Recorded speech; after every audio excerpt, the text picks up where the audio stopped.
In this video, I want to talk to you about the difference between muscle building, strength building, and toning. These are three entirely different physiological processes, one of which being a completely imaginary process made up by Jane Fonda and perpetuated by, well, everyone in the fitness industry. But we'll get to that. I'm not actually sure if Jane Fonda made it up. Complete poetic license there. There seems to be a lot of confusion about these terms, especially among women. Now, most of you also probably don't give a fuck about building muscle or strength. You just want to get thin. But hopefully at some point in this video, I'll be able to clarify why you should give a fuck about building muscle and strength and why you shouldn't give a fuck about toning. Anyway, let's talk about what the difference are between those three different things. First of all, let's talk about muscle building. What's otherwise known as muscle growth or hypertrophy is the technical term. This is a physiological process by which we increase the size of our muscles. The individual muscle fibers get larger. Brad Schoenfeld, I think that's how you say his name, is probably the most famous and most prolific researcher on this topic. And he's identified three different mechanisms of hypertrophy, but you don't need to know that much detail. What you do need to know is that in order for hypertrophy to occur, in order for muscle growth to occur, in order for your muscles to get bigger, you need to give the muscles adequate stimulus and adequate loading. This means you need to lift relatively heavy weights. What does relatively heavy mean? It means that if you're doing 10 reps of, let's say, a squat, with the weight that you use, you should get close to failure. Failure is when you can't do another single rep. Now, you don't have to get to failure, but you do have to get close to it. So, for example, if you did a goblet squat with a 10 kilo dumbbell and you did 10 reps and you had 1, 2, maybe 3 reps left, then this would be probably close enough to failure in order to stimulate muscle growth. However, if you did 10 reps with 10 kilos, but you could do 50 reps with 10 kilos, this isn't close enough to failure. And if you could do 10 reps with 50 kilos, this also isn't close enough to failure. You probably won't stimulate any muscle growth. There are obviously many other factors, including total workout volume, which is where we get into reps and sets, your weekly volume, your training frequency. And this is the art of programming, where it's not just about throwing any random exercise together with any random rep and set scheme and hoping that specific physiological processes will take place, like muscle building or improving cardiovascular fitness or whatever else you want to improve. And that's where it gets complicated. You also need to make sure that you're getting adequate rest and that you're getting adequate protein and adequate overall calories. So there are lots of factors that go into building muscle. But we absolutely have to have the right training stimulus in order for it to happen. You can build muscle in higher and lower rep ranges. I'm not saying that's the only one that you can do. The point of that illustration is that you have to get close to failure in whatever rep range you're working in. Ultimately, the goal of hypertrophy training is making the muscles bigger.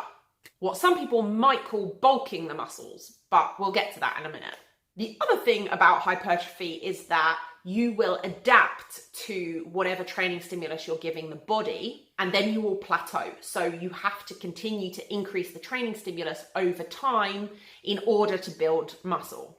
You can't just lift 4 kilos, 10 reps for a year and expect to build muscle. But that's the same with any component of fitness.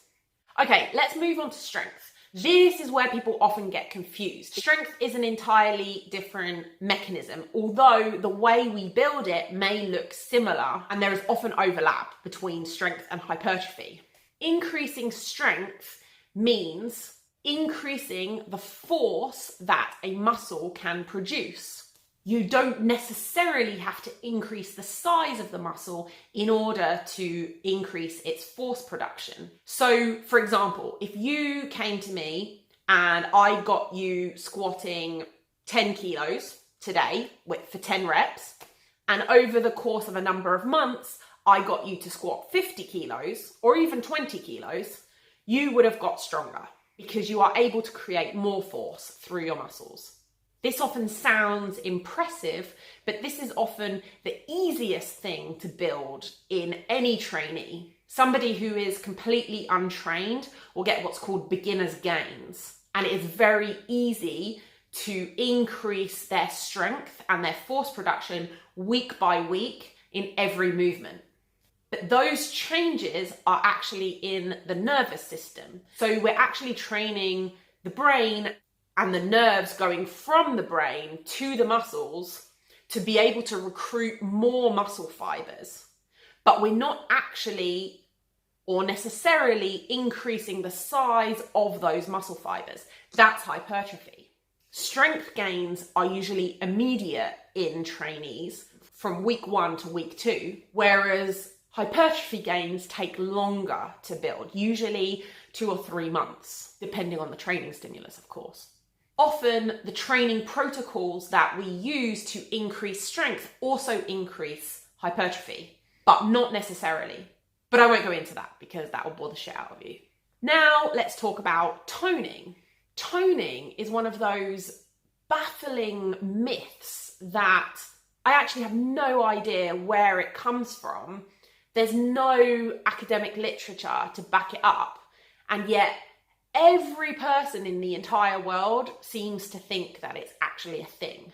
And so many trainers perpetuate this myth with no evidence that it's actually a thing that exists. So the myth goes, light weights to tone, heavy weights to bulk.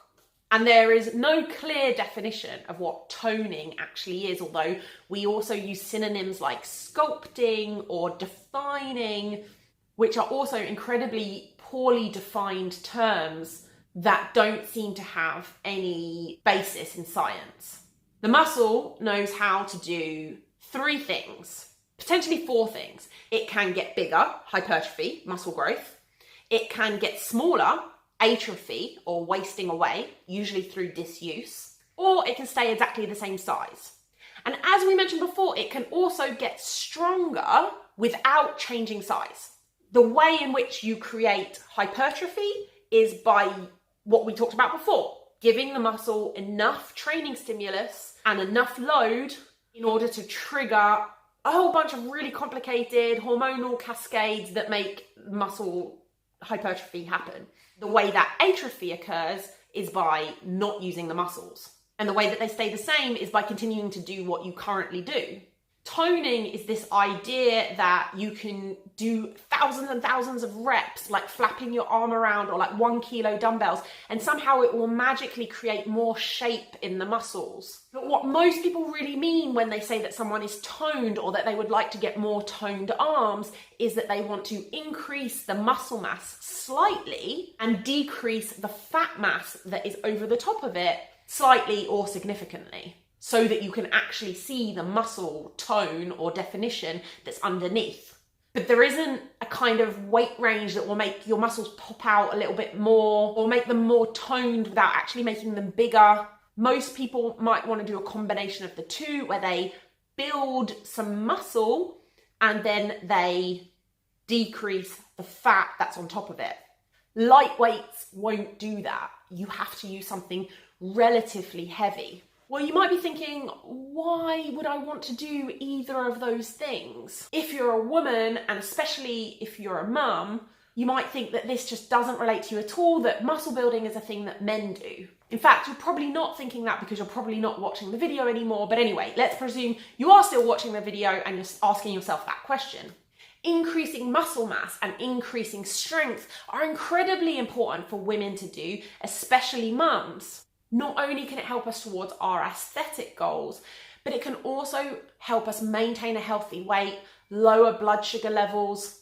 It can increase bone density. It can improve joint health. And it can help prevent injuries like back pain or knee pain or ankle pain if you use appropriate weight and if you use the right technique, of course. These are all massively important for women and for mums. Long story short, don't use light, pissy weights for millions and billions of reps. Use something that's actually challenging and might have a chance of increasing your bone density, your joint health, your muscle strength, maybe even your muscle mass. It doesn't mean you have to go completely bananas and start lifting 3 times your body weight and being a power lifter or a total gym bunny. But just moving into a more moderate weight range rather than pissing around with these 1 or 2 kilo weights can have such huge benefits for women. So that's it. That's the difference between muscle building, strength building, and toning, which basically doesn't exist.